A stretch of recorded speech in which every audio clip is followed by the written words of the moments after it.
Hello বন্ধুরা, আমরা চলে এসেছি দীঘায়। সবাইকে সুপ্রভাত, সবাইকে গুড মর্নিং। সুপ্রভাত জানিয়ে শুরু করছি আজকের সুন্দর দীঘার ঘোরার একটা মুহূর্ত, ছোট্ট একটা ভিডিও ক্লিপ। তো আমরা আছি ওল্ড দীঘাতে। সত্যি অসাধারণ দৃশ্য। দীঘায় এসে সমুদ্র উত্তাল দেখবো না, এটা তো হতে পারে না। দেখতে পাচ্ছি জলশ্বাস কেমন, জল এত ঢেউ আসছে যে বসার জায়গার পুকুরগুলো একদম ছাপিয়ে উঠছে।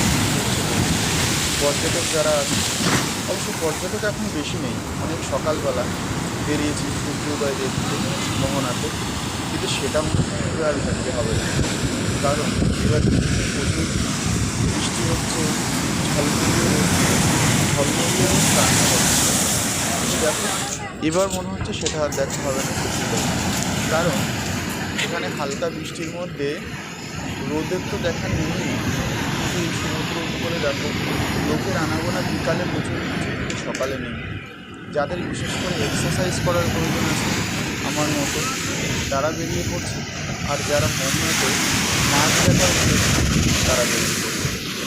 অবশ্য আমিও গিয়েছিলাম, মাছের কথা যখন আসতেই হলো বলেই করি, মাছ কিনতে গেছিলাম, ইলিশ মাছ পেলাম, প্রচুর ইলিশ মাছ উঠেছে, দামটা অনেক বেশি, তবুও ইলিশ মাছ একটা কিনাই হলো। দীঘায় এসছি, ইলিশ মাছ খাবো না সেটা তো আর হয় না।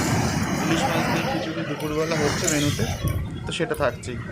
আমরা একদম দীঘার তীরবর্তী একটা হোটেল নিয়েছি, যেটা থেকে হোটেল থেকে যদি দীঘার এই সৌন্দর্য ভিউ করা হয়, ভিডিও শ্যুট করা হয়, সেটা কিন্তু অনেক সুন্দর দেখায়। তবুও পাড়ে এসছি, পাড়ে এসে সমুদ্র ঢেউ দেখার মজাটাই আলাদা, সত্যি কত মনোরম, তাই নয় কি? তাহলে দেখা হচ্ছে নেক্সট পার্টে আবার।